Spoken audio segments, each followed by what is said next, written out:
NASCAR says they're not planning to penalize Ross Chastain and Denny Hamlin, but they might talk to them this weekend at Sonoma. And Truex Jr. is still uncertain if he will return to the NASCAR Cup Series or not in 2023.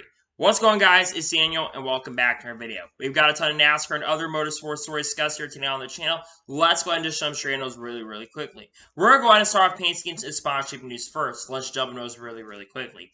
The first paint scheme we're taking a look at is Timmy Hill's 2022 SBC Contractors Incorporated scheme that I believe we're going to see this weekend at Sonoma. This paint scheme looks okay in my opinion, and I think it's really awesome to see that Timmy Hill has a new sponsor him in the Truck Series this weekend at Sonoma. The next paint scheme we're taking a look at is Brad Keselowski's 2022 Kohler Power Reserve scheme that we're seeing this weekend at Sonoma. Honestly, I think this paint scheme looks really cool in my opinion. I like that they've done a lot of changes to the Kohler schemes, and I love it. They've done a lot of different schemes for Brad Keselowski in the 2022 season, and this paint scheme does look pretty good.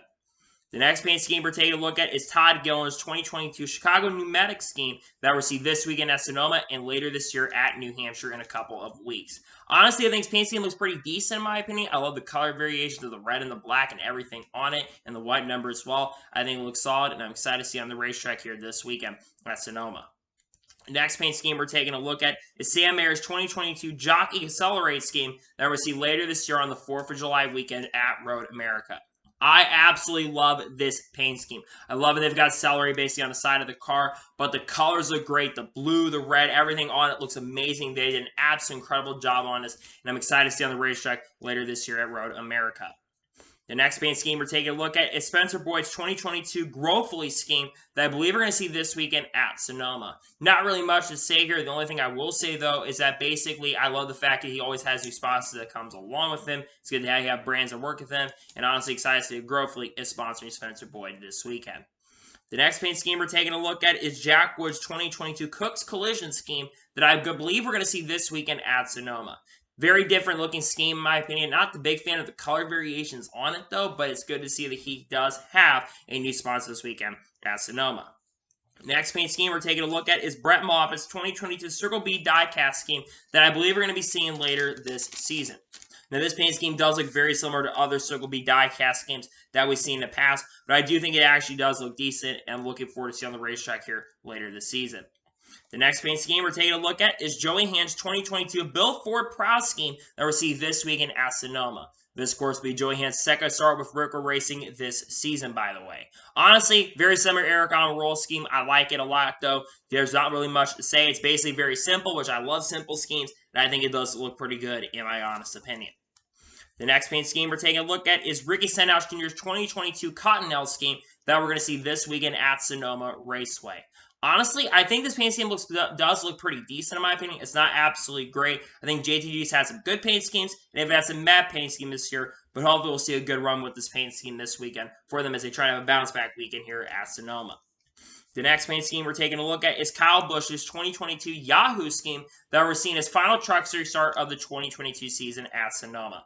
Honestly, I love this paint scheme a lot. I wonder if this may be the sponsor that Kyle Busch is going to have for 2023, by the way. I think this truck looks amazing. Looks very similar to Christopher Bell's car. I think they did an absolutely incredible and amazing job on it, and I'm definitely looking forward to seeing on the racetrack this weekend here at Sonoma.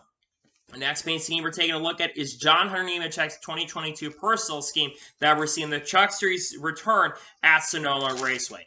Honestly, I think this paint scheme looks pretty decent. I love the colors on it, but it's not amazing. But I will say I do like that they're changing it up, and I'm glad to see he's got a new paint scheme for this weekend at Sonoma.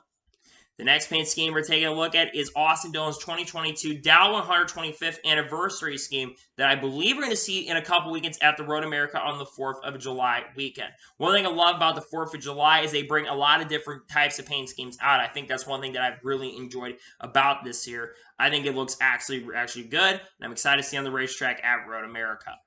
The next paint scheme we're taking a look at is Alex Bowman's 2022 Ally Better Together scheme that we're going to see this weekend at Sonoma Raceway. There's a reason why they're running this paint scheme, and I will say they did a really good job on this. Andrew Rivera was wanting to run this scheme for a very long time, and I think it's a perfect time to go ahead and run this paint scheme. I think it does look pretty solid. I wish there was a little more on it, don't get me wrong, but I think it does look solid, and hopefully Alex Bowman will get a good run this weekend at Sonoma on the road course. And the final paint scheme we are taking a look at is Koryo Joy's 2022 gnarly scheme that we're going to see this weekend at Sonoma. Overall, I do think it does look really good in my opinion. I love the colors that they've had on it. It's not perfect, but I think it does look pretty solid, and I'm definitely looking forward to seeing on the racetrack here later season. I think it looks solid. Excited to see on the racetrack this weekend at Sonoma. And now we'll go ahead and jump on to the next story of today's episode, as we're going to talk about Red Farmer, as Red Farmer has officially returned home from the hospital. I believe he returned home from the hospital on Monday after being in the hospital for 14 or 15 days. This is really good to see. For those who do not know, Red Farmer, who's a legend in the world of racing, I believe he had suffered double pneumonia and was in the hospital for a very long time. It's really good to see the Red Farmers are home. We're wishing a speedy recovery for Red Farmer, and hopefully he will recover very soon. Maybe we'll see him do some racing in the future, but in all honesty, in all seriousness, I'm wishing a speedy and well recovery for Red Farmer. And now we're going ahead and jump on to the next story of today's episode, as we're going to talk about the Jeff Gluck poll from Gateway, as according to the poll that he does, he got an 83.6% of people that did say yes. That is the 11th poll out of, I believe, 17 or 18 polls that he has done that has been up there, basically has scored over 80%, which I think is the third or fourth most that he's had, and we're not even halfway through the season. I think this race was really good, pretty decent in my opinion. I was actually at the racetrack, and I really absolutely enjoyed it, and the energy at the facility was absolutely amazing, and I really hope they continue. They're going to be racing next year there, which is great, and the racing was really solid. And I'm excited to see that basically the poll did really good and people really enjoyed this race.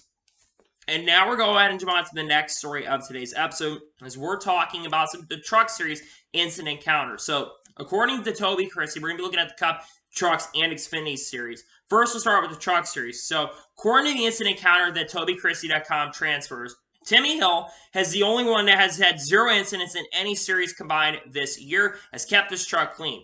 The most in the trucks is Chris Wright, who has 17 incidents. Timmy Hill always likes to keep his trucks clean, so it's not a major surprise. He's always consistent in his finishing races. Chris Wright, we know, has been really struggling in the Truck Series, so his number is really not a massive surprise when it does come to that, when it comes to incidents. He's had 17 incidents this year, and we only have, 7 or 8 or 9 Truck Series races this year, so it just really shows that he's got to do a little bit better with keeping his trucks clean.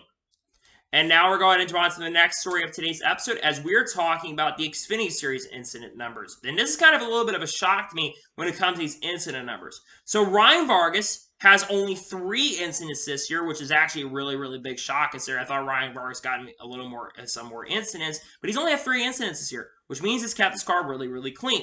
As for the driver with the most, that goes to Stephen Parsons, who has 15 incidents this year, which basically means I think there's been 15 Xfinity Series races, so that's an average of 1. Of course, you have practice and qualifying, and then, of course, you do have some other things that do play a factor, but it doesn't mean the drivers are talentless. It's just that Stephen Parsons has got involved in a lot of incidents. Some are his doing, some are not. But honestly, I'm kind of shocked with the Xfinity Series incidents as well. The lack of incidents that Brian has had and the incidents that Stephen Parsons has, considering both drivers are generally clean drivers. And now we're going to jump on to the next story of today's episode, as we're taking a look at the Cup Series incident numbers. So this actually has really shocked me, but currently, which is kind of a surprise, Justin Haley has only had 4 incidents this year in the NASCAR Cup Series this year, from practice, qualifying, and the race. Now, all 4 of those incidents include, I believe, the Busch Clash incident. I think he got involved in the Daytona 500 incident, Auto Club, and I think there was another race earlier in the year. But ever since then, he's kept his nose clean. The driver with the most, however, is Chase Elliott, who has 21 incidents. Now, Chase Elliott has spun his car out a lot in qualifying, has had a lot of practice crashes, and also has been involved in a lot of race accidents so far this season, including in multiple incidents that took place at Gateway this week, which probably upped his numbers. Very shocking that the points leader has the most incidents. You wouldn't think the guy who's the points leader would have the most incidents, but according to this data, he has the most incidents. I find that very interesting and kind of shocking, to be honest, that those numbers kind of came out, but those are the numbers for the incidents from this weekend. And now we're going to jump on to the next story of today's episode, as we're talking about Ryan Vargas. As Ryan Vargas revealed on Twitter on Monday afternoon, I should say, that he's making his debut in the booth, in the Flow Sports Racing booth at Bowman Gray later this year. Now, it's unclear exactly when he's going to be in the booth for Flow Racing, but he's making his debut in the booth. I'm honestly excited to see that he's actually going to be in the booth for Flow Racing. Ryan Vargas, of course, who is a competitor in the NASCAR Xfinity Series, who also has a lot of short track experience. So he's really going to know what he's talking about when he does get to do it. So I think it's great to see that he's getting to do some work in the booth. I really hope he does a great job. And really, honestly, congratulations to him on a really solid opportunity there to work in the booth this weekend or later this year. And now we're going ahead and jump on to the next story of today's episode, as we're talking about Derek Hope. As it was reported by a friend of mine, Colby Evans, who is ARCA Start and Park Car, he reports that Derek Hope is actually competing in the Trans Am Series here, I believe this weekend, driving the 00 Starcom Camaro in the TA class. This is kind of a shock to me, as a lot of people know, Derek Hope, basically for the last year or so, has been basically off on islands and on beaches, just chilling and drinking margaritas with all the money that he has. But it looks like that Derek Hope just doesn't want to give up on racing. And you can't blame a guy for doesn't want to give up on racing. You think of basically the talent. Derek Hope, of course, two-time winner in the Cup Series, winning both of those in 1990 when he won the Daytona 500, but also won later that year at Dover Raceway. And has also done a lot of great things for the sport as well, including giving the charter to Denny Hamlin, and Derek Hope became a fan favorite after that move. Honestly, I'm glad to see Derek Hope's getting back behind the wheel. Hope he does really, really solid. Congratulations on the opportunity to get back behind the wheel in the Trans Am Series.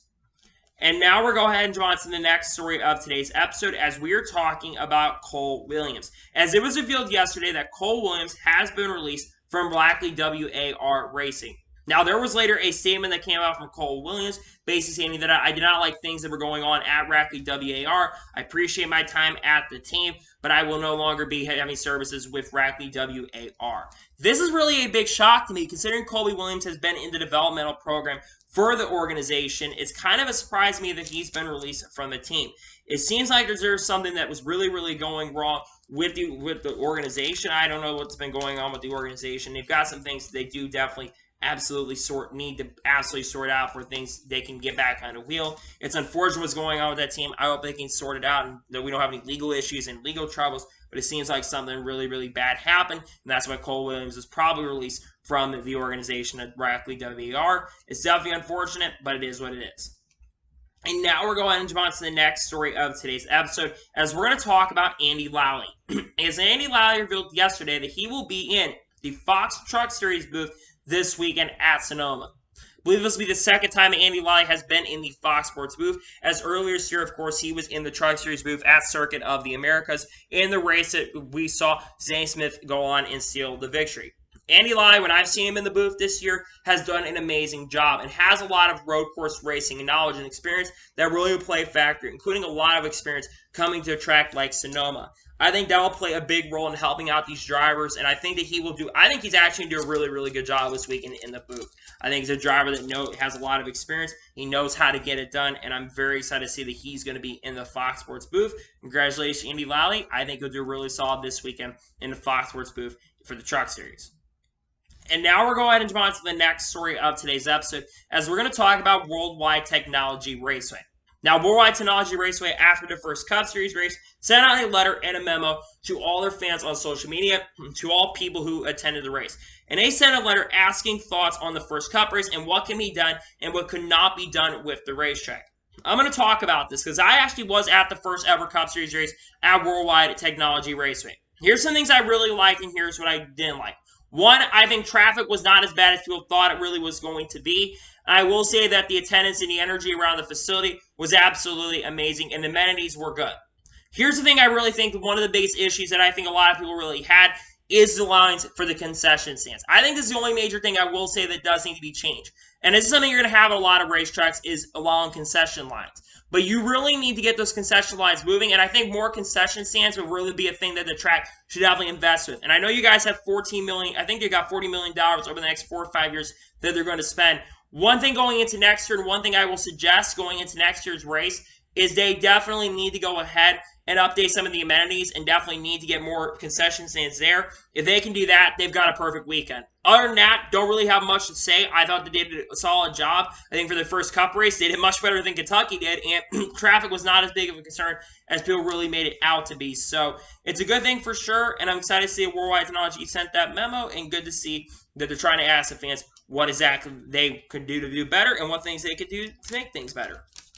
And now we're going to go ahead and jump on to the next story of today's episode as we're talking about Road America. As it was revealed that Road America will be having a repave that was basically expected. The repave they're going to have at Road America is set for a couple months down the road in October. The plan is to make some changes to the roads, basically get some of the drainage systems updated and repave the facility.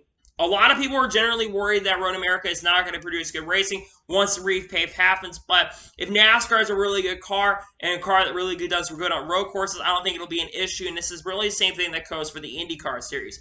IndyCar, of course, who I believe has a race coming up this weekend at Road America, if I'm not mistaken, which will be, I believe, their 8th or 9th race in the championship as we get far down into the IndyCar championship, but the track really does need to be repaved. They've been saying for a long time that they've been wanting a repave. I know some people did not, but the track's been saying they really want a repave, and they have the obligation to do that, and I don't blame them for wanting to make their repave happen. A lot of people are worried racing may not be as good as it is with the repave that they might end up doing, but really I don't know if that is going to entirely be the case. So whatever they decide to do, it's their decision. They make the call, and they will have a repave set.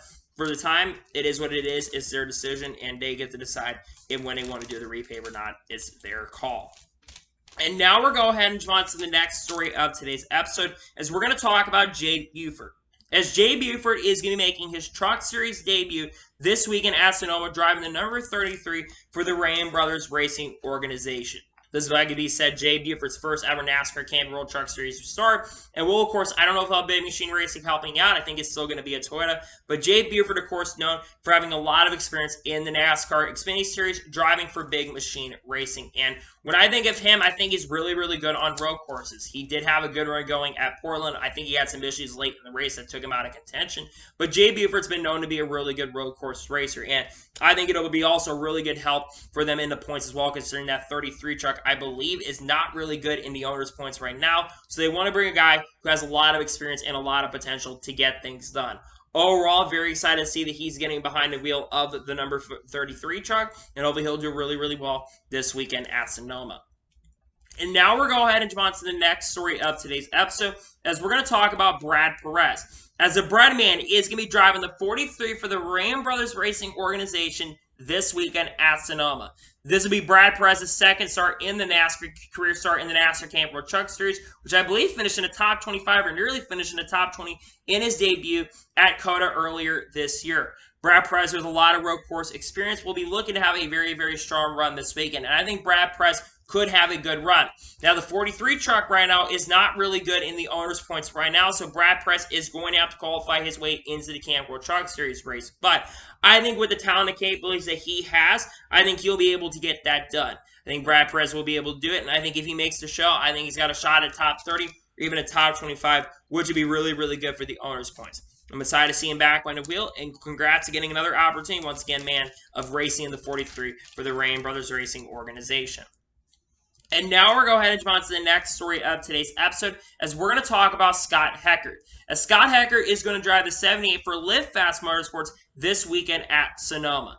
I believe this will be the first time that Scott Hackert has raced in the Cup Series so far this year. Scott Hackert, of course, who has driven for Beach Cobb Motorsports for a very long time, and of course a winner in the ARCA West and ARCA East Series and multiple races, and is a really solid road course racer who nearly won the championship in 2015. Scott Hackert's a driver I think is going to surprise a lot of people, but he didn't do amazing last year in this car. I don't know if the car is a little better or not this year, because again, we haven't really seen BJ McLeod's Live Fast Motorsports organization really improve on a year-by-year basis. I think they're not even near the top 30 in owners points right now, so they're definitely going to have to generally improve that. But I think if Scott Hackert can do well, I think for him to do really well, I think he has to finish in the top 30. I think that'd be good for the team. They've had a lot more top 30 finishes this year than they've had in previous years, but that's, of course, because there's been a lot more incidents this year than in the past. That doesn't entirely mean that they've been a top 30 team. That being said, though, I think Scott Hackert can get it done. I think he's a good enough driver, and he has enough capabilities to get it done, and I'm generally excited to see that he will be back behind the wheel of the 78 for Live Fast Motorsports. I think he's good enough to get it done. I'm excited to see that he's going to be behind the wheel of the Live Fast Motorsports 78. And now we're going to go ahead and jump on to the next story of today's episode, as we're going to talk about Austin Wayne Self. As according to recent reports, and he reported, Austin Wayne Self will not be going to Sonoma this weekend, and AM Racing will be skipping this weekend at Sonoma Raceway.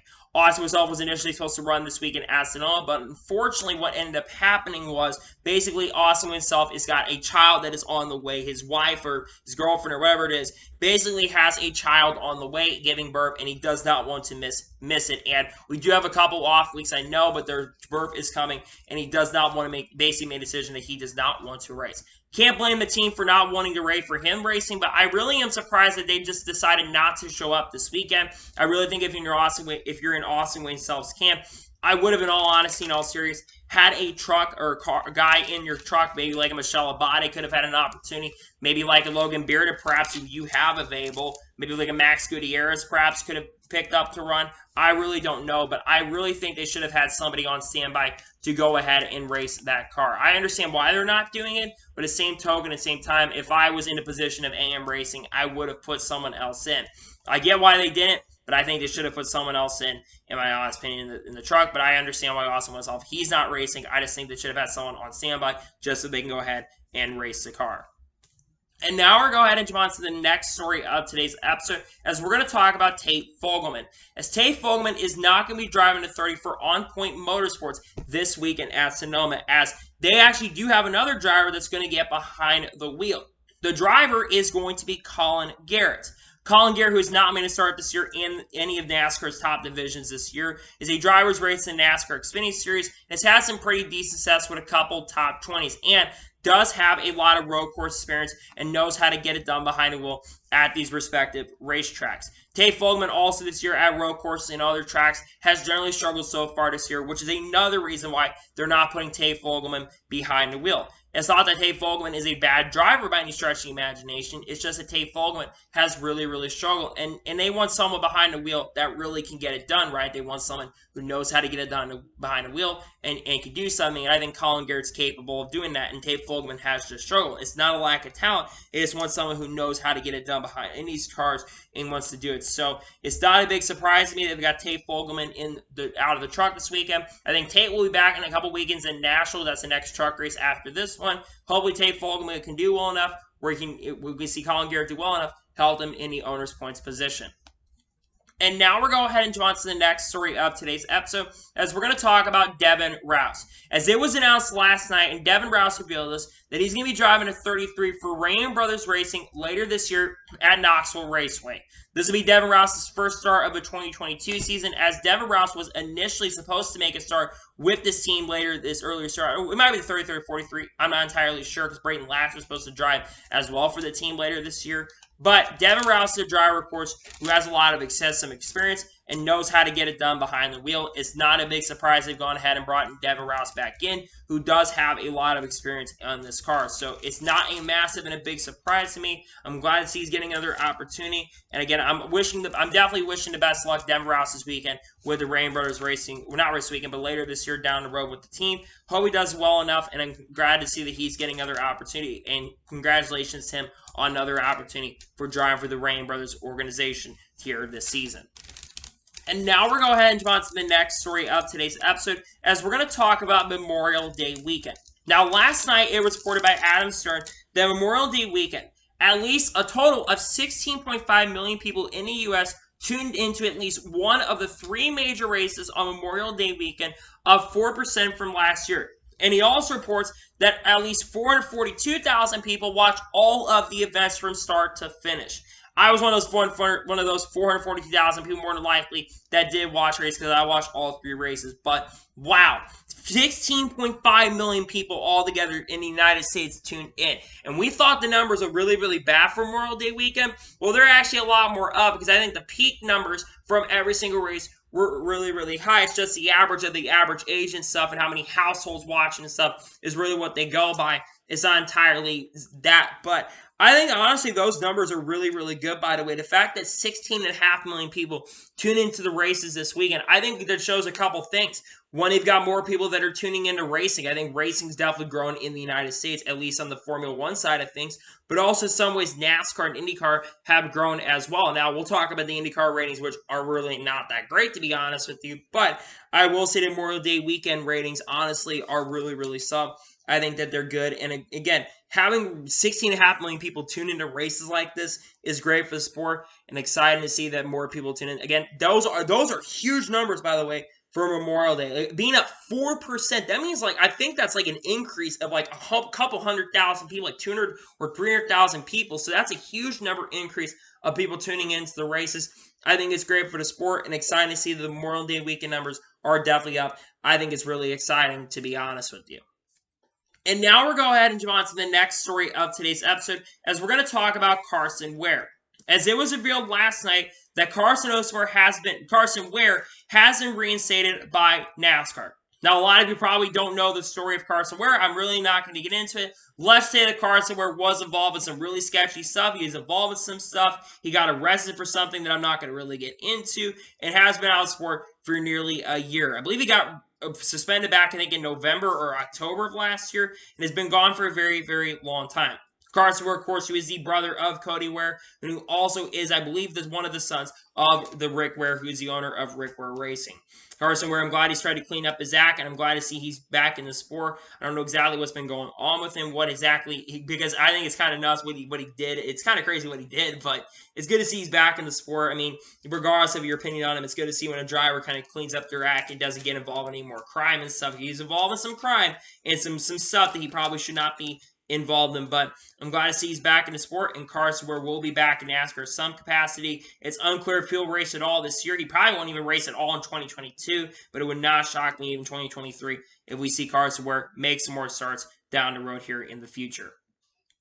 And now we're going to go ahead and move on to the next story of today's episode, as we're going to talk about Chris Buescher, as with no surprise, Chris Buescher basically sent a waiver to NASCAR, and NASCAR has officially approved a waiver for Chris Buescher that if he does win a race, he will make the playoffs.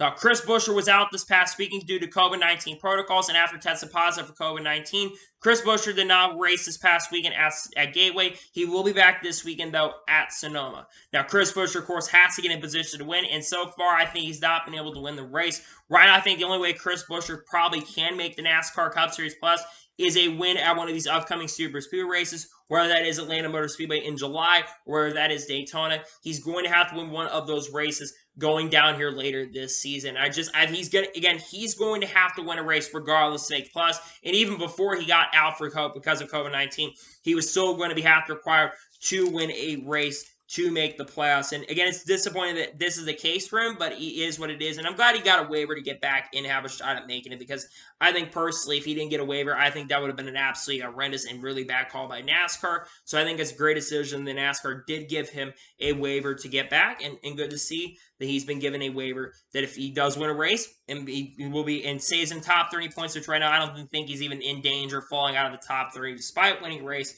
despite failing to make a race or not making a race. I think he'll be okay to make it, to be honest with you. And now we're going to go ahead and jump to the next story of today's episode, as we're going to talk about the Detroit Grand Prix TV ratings. And let's just say the ratings are not very, very good. According to Adam Stern, USA got a 0.23 rating, and only 354,000 viewers tuned in for Sunday's final IndyCar race on Detroit's Belle Isle. I'm not entirely sure if this is the numbers, but I believe this is the lowest watched IndyCar race in nearly 2 or even 3 years. These numbers are abysmal, and there's a lot of reasons why. One, Indy 500 did not really promote at all the IndyCar race at Belle Isle. 2, they did not promote this race to USA Network. USA Network for IndyCar has really not gotten the promotion. I know that NASCAR, they've been actually trying to promote it to the USA Network, but IndyCar has done a bad job when it comes to marketing and promoting the races. 3, they were up at exactly the same time as the NASCAR Cup Series race at Gateway, the inaugural race at Gateway. And I believe that played a factor as well into why the ratings are not as high as well.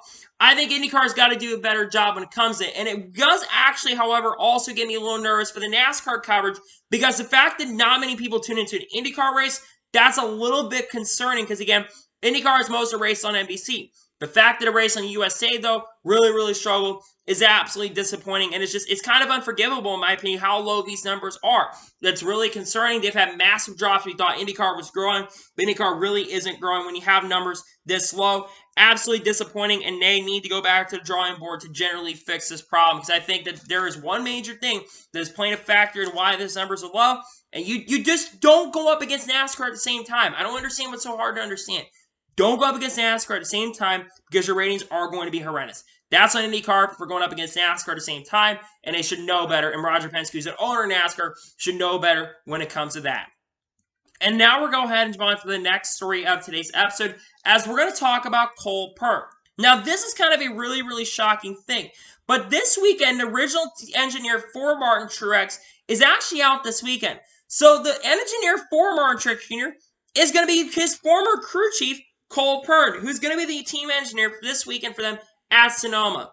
Well, the field should be absolutely nervous because we all know how good Cole Pern is. Cole Pern, of course, who has gone on to win a lot of races in Martin Truex Jr., the championship crew chief in 2017, and won a lot of races with Martin Truex Jr. as well. He's not been on the crew chief box really since 2020. He was actually at the Indy 500. I think he was a crew chief for, I think it was one of the McLaren cars. He was working as like the strategist for them, but I think Cole Pern coming back and being the engineer for Martin Truex Jr., the field should be absolutely nervous because we know how good Martin Truex Jr. is when Cole Pern and them are together, and they've gelled really, really well together. So the field should again, I think the field should absolutely be a little bit nervous, the fact that those two are back together. But I'm really excited to see that Cole Pern is back this weekend. I'm glad to see he's back on the engineering side of things. And maybe, just maybe in the future, we may see him back on the crew chief box. I don't know if that's going to happen, so I don't think he wants to get back on there since the schedule is so long. I think he said in the past that he doesn't want to be on the road for as long as he's been. But I think it's really exciting to see that he's getting back on the working on the engineering side of things. I think the field should be nervous this weekend. And if you're looking for a pick to win this weekend, you're watching your first race, Cole Pern being the engineer for the team could play a major factor into helping Martin Truex Jr. winning this week and getting his first win of 2022, which we're going to talk about Martin Truex Jr., by the way, down here later in the episode. And now we're going to go ahead and move on to the next story of today's episode, as we're going to talk about new car bodies. Now, I really didn't see anybody talking about this story on social media, but I saw Bozy Tatarev point this out here earlier this week. And he says that any new car body to be used in 2024 would have to have the initial request submitted by September 1st. Meaning that if we're going to see any new bodies, even new manufacturers come into sport by 2024, which there's rumors there could be, that they would basically have to have it approved by the next 2 months. And this doesn't for the new manufacturers. This matters for the old manufacturers as well, for Chevy, Toyota, and Ford. Chevy doesn't have a new body that's really coming. They have basically a new electric car, kind of a full electric concept car that is coming down the road. But I think this is a really, really interesting story that no one's talking about, because I think if we're going to see a new manufacturer come into the sport, it's going to really be determined here in the next couple months. We only have till September 1st to really know what exactly is going to happen right here. And I do think that this is the story that we're going to have to keep following as time goes on. Again, I'm not really seeing anybody talking about this, but this is a story that we're going to be following down the road throughout the rest of the 2022 season. I think it's definitely an important story to follow. And again, we're going to have to wait and see what happens in regards to this situation, but this could be an important story going down the road here in the near foreseeable future, to be honest with you, when it comes to the bodies, because I think that will play a massive importance in the near future.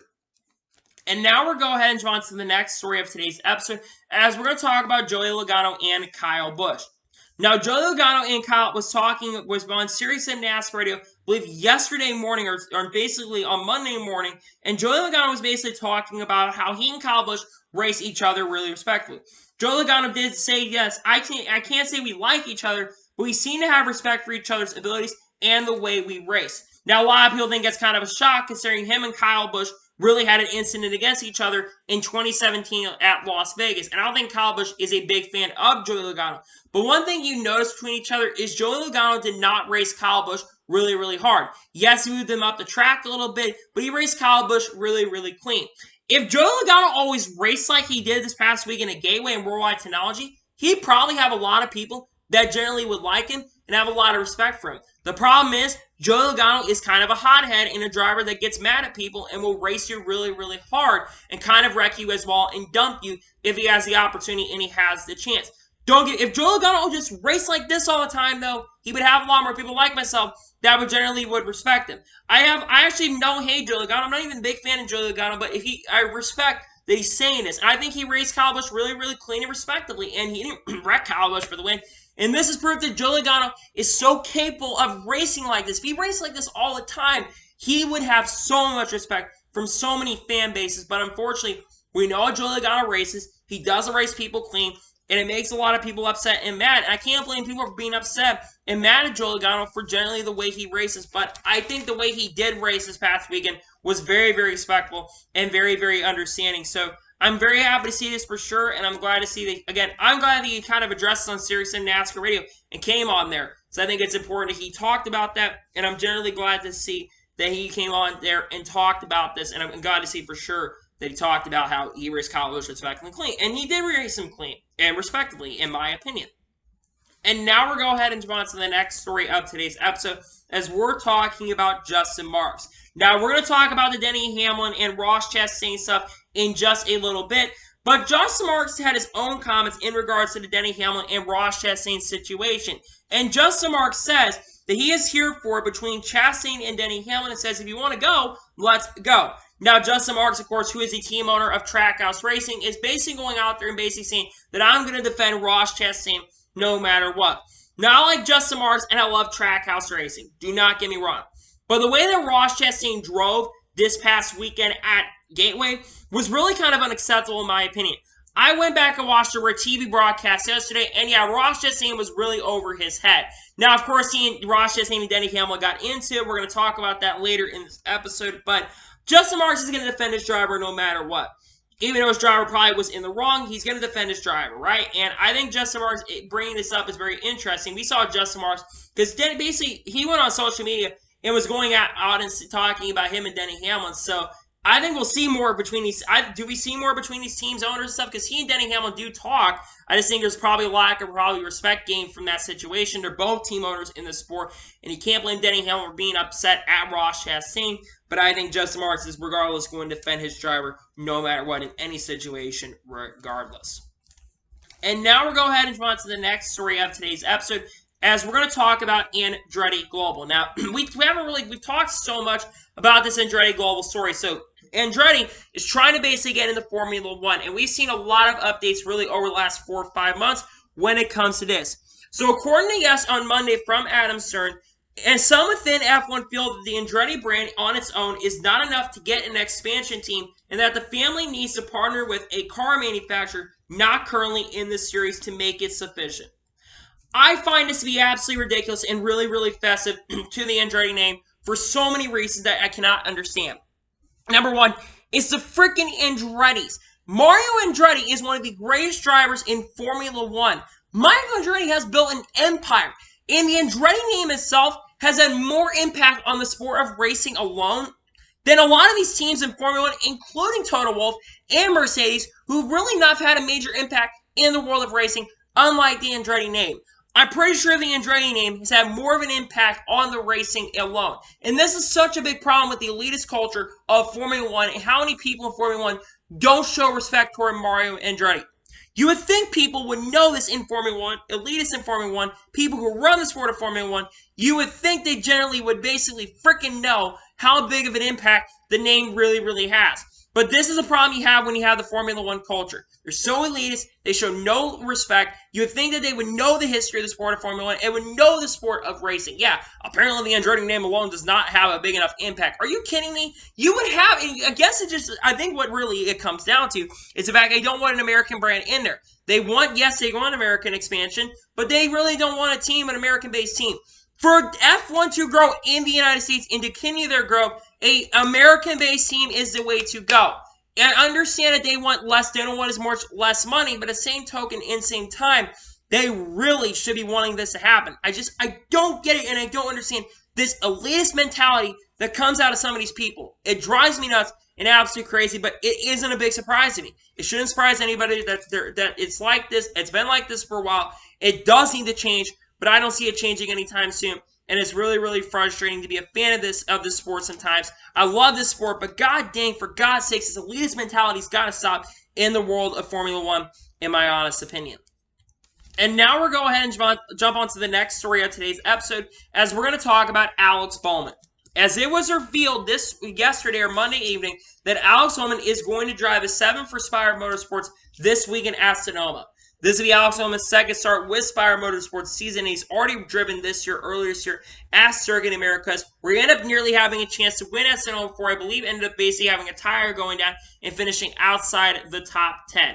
Alex Bowman, of course, has been really impressive so far on road courses this year, who nearly won at COTA earlier this year in the NASCAR Cup Series, but got taken out on the last lap where he and AJ collided on the final lap of the race after Blake bump and run.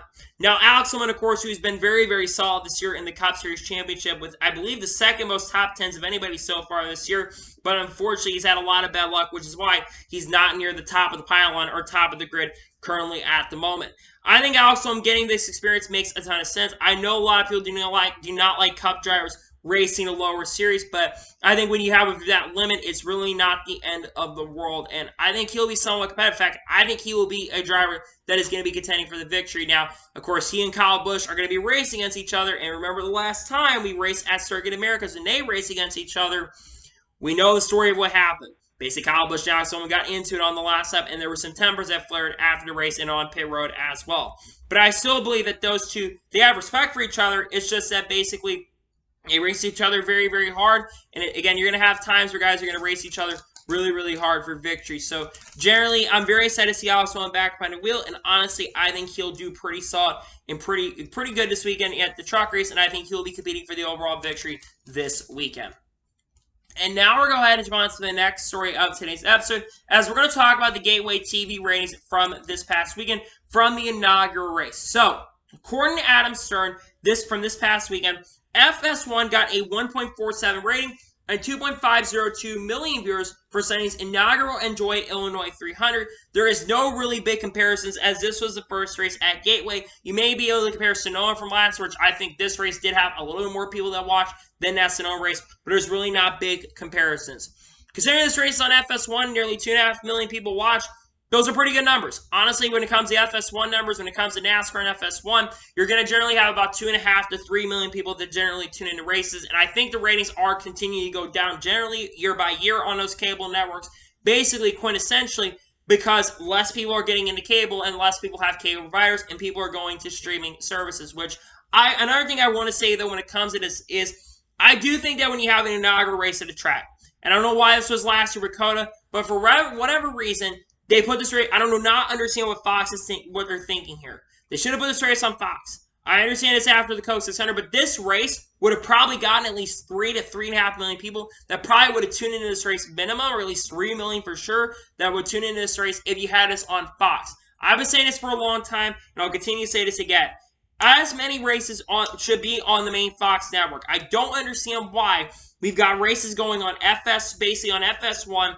When less people are getting FS1, it's not better for the TV brands. I understand why they put it on FS1, don't get me wrong, but they really, in my honest opinion, they should be having this race on the main Fox networks. In fact, every Cup race should be on the main Fox network, and same thing goes for NBC. I understand you have NFL games that do play a factor into that later in the year, but as many races as you can should be on the main networks. I don't understand why this is something that has not been understood by these networks. They should know better. They used to back in the day where they had all of the races on the main Fox network and didn't move them unless it was a rain delay. They never moved it to the newer networks. Why did just now not go ahead and just put all the races on the main networks? I don't understand, but generally I think the ratings actually are pretty decent. They're pretty good overall, and I don't think those ratings are really that bad, in my honest opinion. I just wish they would have put these races on the main TV networks. And now we're going ahead and jump on to the next story of today's episode, as we're going to talk about Noah Gragson. Now, this is something that someone I talked to in the industry, Austin Ganassi, who works in the sports science, basically in a group chat that I'm in, he basically brought out a tweet that was basically screenshotted from basically Noah Gragson's Snapchat. And basically shows that Noah Gragson had bought some Jesse Iwuji merch after the race at Portland. Now, a lot of people don't really know the backstory. Noah Gragson basically and Ty Gibbs got into it later in the race at Portland near the end of stage number 2. They had some contact in the race, and they basically were racing each other really, really hard. Grayson got into him on the restart, and Ty Gibbs basically, after getting raced hard a little bit, basically decided, you know what, I'm just going to go ahead and dump and turn Noah Gragson for absolutely no apparent reason. Now, looking at the incident, in my honest opinion, I think absolutely Ty Gibbs was at the fault. And we also saw during that race that Jesse Iwuji, who was multiple laps down the race, basically decided to go ahead and go out there and dump Noah Gragson, which I thought was, not Noah Gragson, Ty Gibbs. Now, I will tell you that in that situation, in case, I know why Noah Grayson bought Jesse Wuji merch, but Jesse Wuji that was such a stupid move by Jesse Wuji. Like, why would you just go up there and run in? Basically, why would you? I understand you're trying to get the waiver on, but why would you just do that? You know the leader's in front of you. You should know better, which is why I've said that Jesse Wuji should probably lose his NASCAR license and should probably be in there, but basically where he's owner. But I just find it very funny and kind of hilarious, to be honest with you. I kind of find it funny, hilarious that Noah Grayson went out there and bought Jesse Wuji merch, probably one of the worst drivers in NASCAR ever, and bought the merch. We all know why he bought the merch. I mean, come on. Noah Grayson was absolutely pissed off and frustrated at Ty Gibbs for the way he races. The big question is, are we going to see retaliation from Noah Grayson down the road later this year at an upcoming track? Maybe perhaps later this year at Nashville, perhaps in a corner. I don't see it happening, but you really, really don't know exactly what is going to happen between these two drivers. And I do kind of find it funny, hilarious that it's so funny seeing him buying Jesse Wuji merch. Out of all people, you bought Jesse Wuji merch. I find that funny and absolutely kind of hilarious that he did that, but it's not a major surprise to me that he did that. And I think we may see some retaliation between Noah Grayson and Ty Gibbs down the road. We'll have to wait and see what happens, but we might see some retaliation between those two going forward in the near future. And now we're going to jump on to the first of two major stories of today's episode, as we're going to talk about Denny Hamlin and Ross Chastain. Now, I've already talked about the story multiple times on this channel from this past weekend, but NASCAR has made a statement in regards to basically came on Sirius XM. So Scott Miller says, they basically went on Sirius XM and says that they didn't like what they say, but will let the drivers settle things. And they say they might meet with the drivers at Sonoma this upcoming weekend, telling the drivers to keep it down and stuff. But they say right now they're not planning to penalize Ross Chastain and Denny Hamlin for what their antics happened on the racetrack from this past weekend. So for those of you who did not watch NASCAR Cup Series race at Worldwide Technology Raceway or Gateway, you probably saw all the incidents that basically happened between Ross Chastain and Denny Hamlin. So I believe on lap 65 of the race, or a little bit into stage number 2 of the race, Denny Hamlin and Ross Chastain were battling for around 5th or 6th position. And Ross Chastain got into the back of Denny Hamlin, basically showing a ton of frustration to Denny Hamlin, and got into the back of Denny Hamlin and put him in the outside wall, basically breaking, I believe, the toe link on the car and having a tire going down and basically destroying Denny Hamlin's race car. Now, Denny Hamlin was not out of the race, and Denny Hamlin decided to make Ross Chastain's race a living hell. First time Denny Hamlin and Ross Chastain got together, Denny Hamlin basically forced Ross Chastain basically below and almost forced him off the racetrack, but did not wreck his car. Then later in the race, we saw Denny Hamlin basically block Ross Chastain, slowing him down in turn number 1, sending him below, sending him up the racetrack, and nearly wrecking him once again, but again, not wrecking him. Then on one of the later restarts, we saw Ross Chastain and him basically cause a wreck with Chase Elliott and Bubba Wallace Harrisburg, getting a ton of damage, and Chase Elliott also joined the fun as well. Between the race car drivers, Chase Elliott forced Ross Chastain up the racetrack, and then Denny Hamlin joined the tag team and forced Ross Chastain nearly up into the outside wall. And then later in the race, and basically, we saw Denny Hamlin block Ross Chastain, almost forcing Ross Chastain out of the race because of the minimum speed that he basically had to be. And basically, at the time, basically slowing him down so much, he almost basically didn't have enough minimum speed to make it. Luckily, did have enough minimum speed and got around Denny Hamlin. I think there was one more incident that happened in the race, and then that was it. After the race, Ross Chastain admitted that I was absolutely at fault. I drove way over my head. I kept making mistakes. I know better, and I took responsibility, and I have to feel basically an apology for the way I was racing. Denny Hamlin then responded later to Ross Chastain, basically saying, I appreciate him taking responsibility, but he says that he's going to have to learn the hard way, and he will, if he does basically dump and take him out, he basically says it will be very, very meaningful when he does take him out. Denny Hamlin was smart enough to know, basically, I'm not going to take him out and basically get the ire of NASCAR, and basically said that. Then, of course, we talk about what Justin Marks basically said to him on Twitter, basically, and then let's go. I'm here for it, then let's go. And then Denny Hamlin started responding, basically, Justin Marks. Now, when it comes to the incident between Ross Chastain and Denny Hamlin, Chase Elliott hasn't gotten even involved in a situation at all. When it comes to the situation with Denny Hamlin and Ross Chastain was definitely clearly at fault for the way he was driving. It's no doubt in my mind he was clearly at fault for the situation when it comes to that. When it does come to this, though, I will say this when it comes to the whole situation, Denny Hamlin and Ross Chastain. Ross Chastain, no doubt this year, has been a very, very talented driver, and he's gotten 2 victories this year. But one thing we know Ross Chastain is known for is being extremely aggressive. And generally this year, Ross Chastain hasn't been involved in as many incidents as he's been in previous years. But seeing how he raced, it was just a little bit crazy to see how Ross Chastain basically raced, because we're not used to seeing Ross Chastain kind of race like this year. We're not used to seeing Ross Chastain get involved in major incidents and conflicts this year, and he's generally kept his nose clean, but everyone in the Cup Series knows but he races like this, and that's why Denny Hamlin, Ross Chastain, probably Denny Hamlin and Chase Elliott probably raced Ross Chastain the way they did in the race Sunday after his incident, because they don't really care. They know how Ross Chastain is.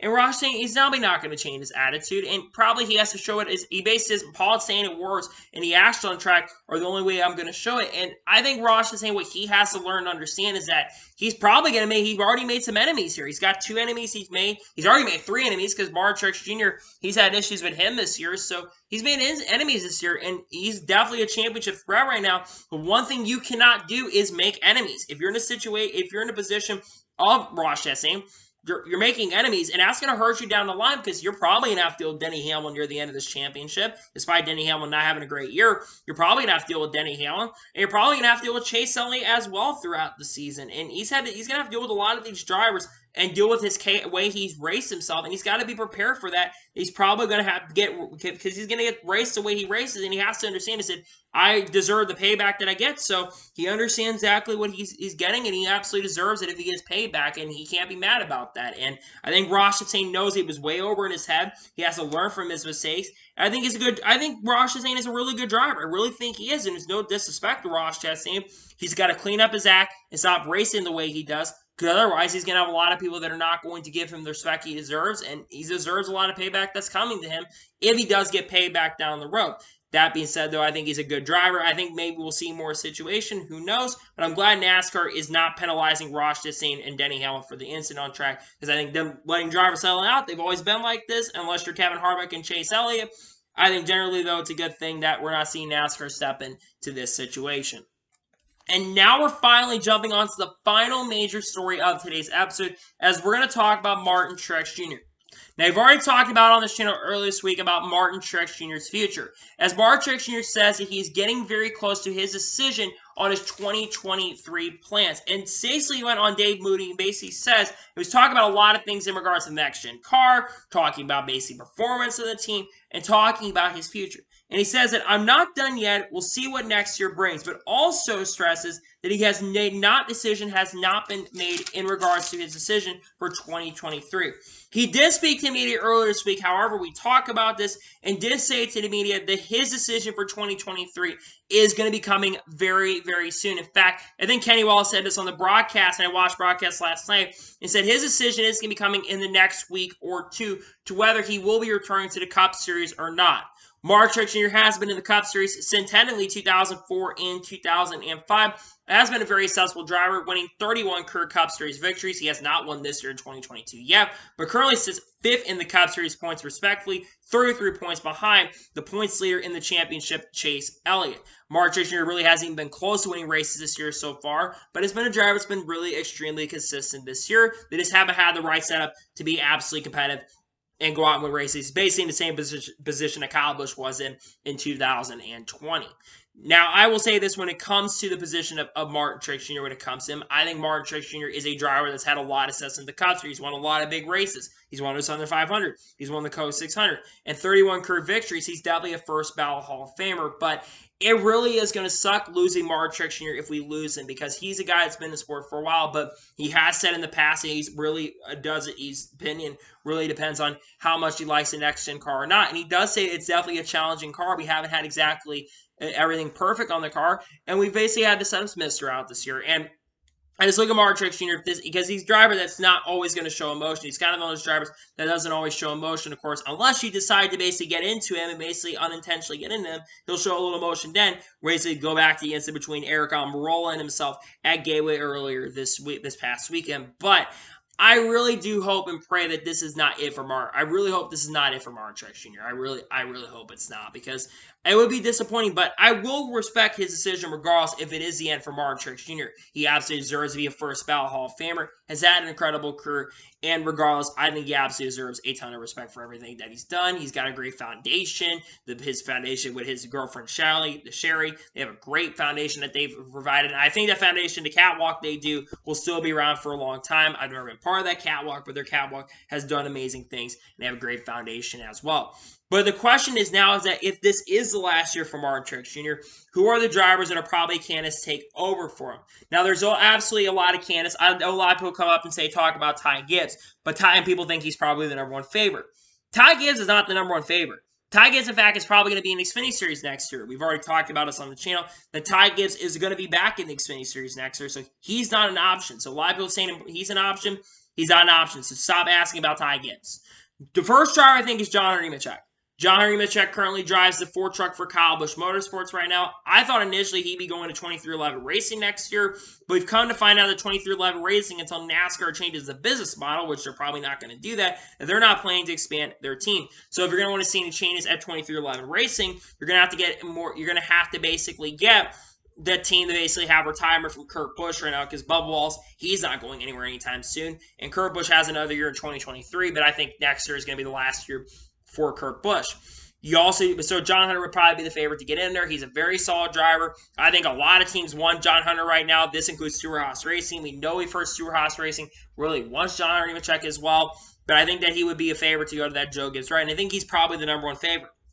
Another driver I think is probably being considered is Brandon Jones. Brandon Jones currently drives in the Xfinity Series, a 19 car for Joe Gibbs Racing. But the question is, does he jump up the Cup? Is he ready for the Cup Series? I would say maybe he's ready. I mean, he's getting up there in age. I think Brandon Jones is, 26 or 25 or 26 years old. So he's getting closer and closer to the point where he's either going to be a career driver in the series, or he's going to have to make that jump up the Cup. Yes, he could be in your 30s and make that jump up the Cup. But I really think that right now, I think that Brandon Jones is getting to the point where it's like, does he stay in Xfinity next year or jump up the Cup? That's a big determination. How long does he stay at Joe Gibbs Racing? That's a big question. But he's got the funding and he's able to make the jump.